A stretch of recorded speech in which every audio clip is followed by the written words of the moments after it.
Hello mga kapatid, nandito na naman po si Malo de los Santos para po magbigay ng opinion or reaction po dito sa mga naririnig natin. Ako para sa akin po, kahit anong trabaho, basta marangal, walang masama po. Maging labandera ka man, maging kasambahay ka man, maging alila ka man, whatever man, construction worker ka man, ay wala pong masama. Hindi dapat natin yan sasabihin na ay bumalik ka na sa pagiging labandera. Ay hindi po masama talaga sa akin yung sasabihin yung labandera, dating labandera or kasambahay or alila. Alam niyo po, naranasan ko po yan na yan kasi Malo de los Santos, isa lang po yan ang alila, 'di ba? Ang pagiging alila ko po dito sa ibang bansa, ang kinikita ko po ay mahigit pa po doon sa mga nag-oopisina, diyan sa Pilipinas. Marangal nga ang trabaho natin, nag-oopisina ka. Ay ako naman dito ay alipin, sabihin na natin, dahil yan that time na yon ay sinasabing alipin lang yan si Malo de los Santos. Hindi ko po ikinahihiya ang pagiging alipin ko. Gaya po kay Beyonce, nasasabihin na dating labandera. Walang masama po sa pagiging labandera. At ang punto doon, bakit nangihingi ba sila sa iyo? Ganun po ang mga na. Kasi po, alam niyo po mga kapatid, wag natin laitin or basta-basta na lang sabihin na labandera, alila, alipin, kasi po alam nyo po, basta marangal. Ang pagiging alipin ko po dito, nabigyan ko po ng magandang buhay ang aking magulang. Gaya po kay Beyonce, na pagiging labandera niya at yun nga, natuklasan nga po ng maging beneficiary, ayan, hanggang sa nagkaroon ng magandang buhay, ayan po ay thankful po tayo sa lahat ng mga biyayang dumarating sa atin. Kaya lang po minsan na napapasama tayo dahil sa mga sinasabi ng mga tao. Pero ako hindi ko na po yan at ako po ay parang ignore na lang. Kung ano man ang marinig natin, tayo man ay sabihin natin tayo ay labandera at alipin, ignore, dahil alam niyo po ang pagiging alipin at labandera ay marangal na trabaho po yan. Hindi naman tayo nagnakaw, pumatay, ganyan. Kaya hindi po tayo pwedeng ikahiya natin. Ang ikahiya natin yung tayo po ay yung nanlalamang sa kapwa, 'di ba? Na sabihin natin mga uto-uto kami na nagpapauto at ang tatay nga ni Beyonce ay sabungero. At least po kung sagbungero man din po ang tatay ni Beyonce, siguro naman po hindi naman sila humihingi ng pansabong nila, At ako po, ang mga kapatid ko po ay nagsasabong. Ang tatay ko po, nasamahan ko po yan sa sabungan that time na ako'y umuwi in 2022 dahil gusto ko pong makita o samahan ang aking magulang, ang tatay ko, kung gaano siya kasaya sa loob ng sabungan. Nakita ko po yun. At least po, bago man po nawala ang tatay ko, naparamdam ko po yung pagmamahal ko sa kanya, na binigyan ko lang po ng kaligayahan ang aking magulang. Walang maging masama sa maging sabungero, basta po ilagay sa lugar. Dahil mga kapatid ko po, promise, nung umuwi nga ang anak ko, sa kagustuhan niyang makabanding niya mga tiyo niya, pumunta rin po siya sa sabungan. Kasi hindi naman po masama Wala naman po doon masama, basta wag kayong maglabis.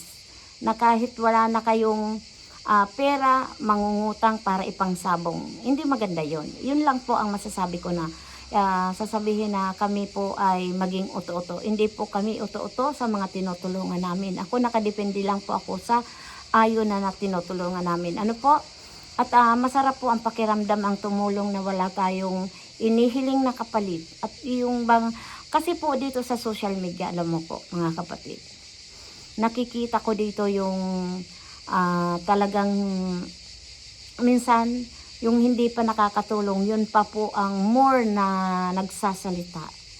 Sa totoo lang mo, mga kapatid, yun ang nakikita ko po dito sa social media. Yung mga basher na sobra-sobra na mga below the belt na ano po, pero pasensya na po kayo at bato-bato sa langit, ang tamaan po ay wag pong magagalit dahil yun po talaga ang katotohanan. Yung hindi nga nakakatulong ay iyon pa po yung labis kong manglait sa kapwa. Pero anyway, yung mga basher naman po, hindi ko na po yan iniintindi dahil normal po na may mga kanya-kanya tayong opinion. Excuse me po. Opinion po. Rinirespeto ko po talaga yung mga opinion nyo. Pero wag naman yung below the belt. At saka, wag tayong makikialam. Kung ano man ang gawin nila, problema nila yun.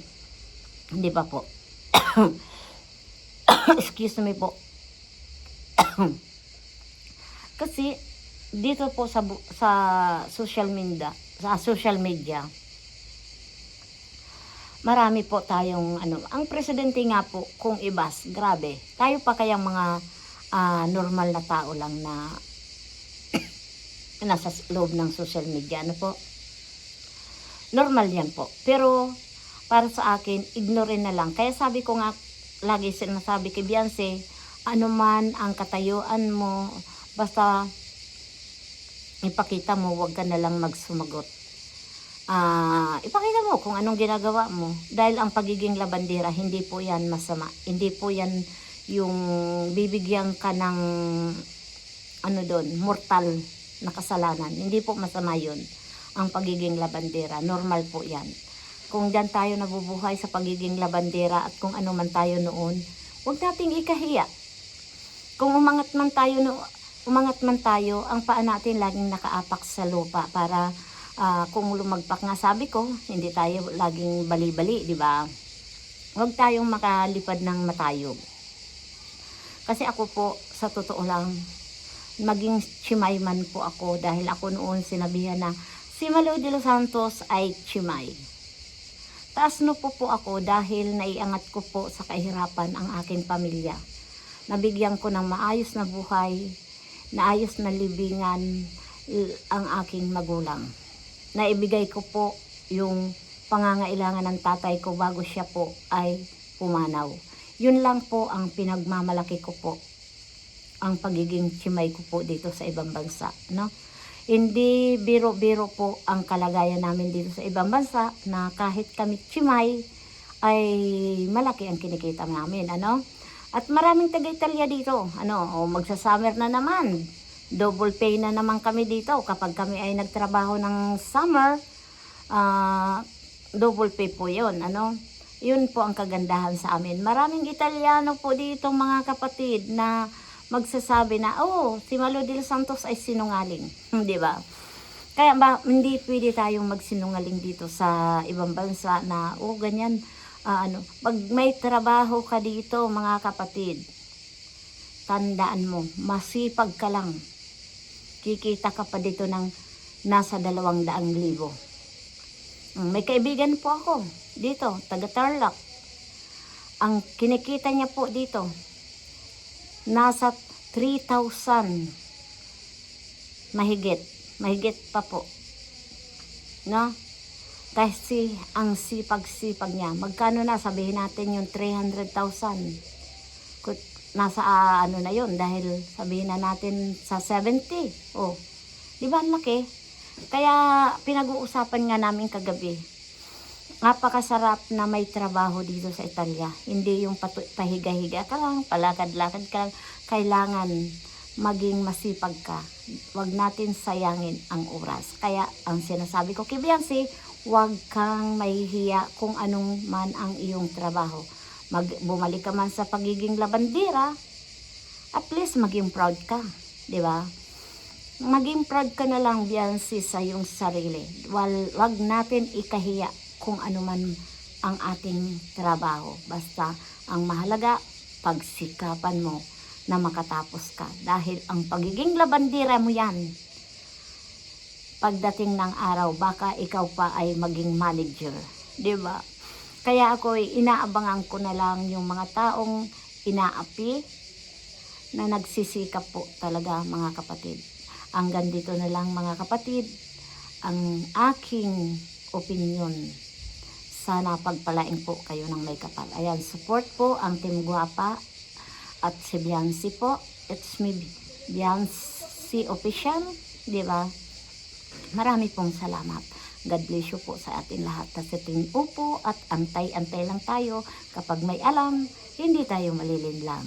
Paalam, we love you so much mga kapatid. Bye-bye you. God bless you sa aking mga Please support Daddy Frankie at ang kanyang team. Aling Rochelle po, maraming salamat po. At siyempre po, si Malo de los Santos po, please, kung hindi pa kayo nakasubscribe kay Malo de los Santos, please subscribe Malo de los Santos po. Sana lagi po kayong maging update sa aking vlog. Maraming salamat po.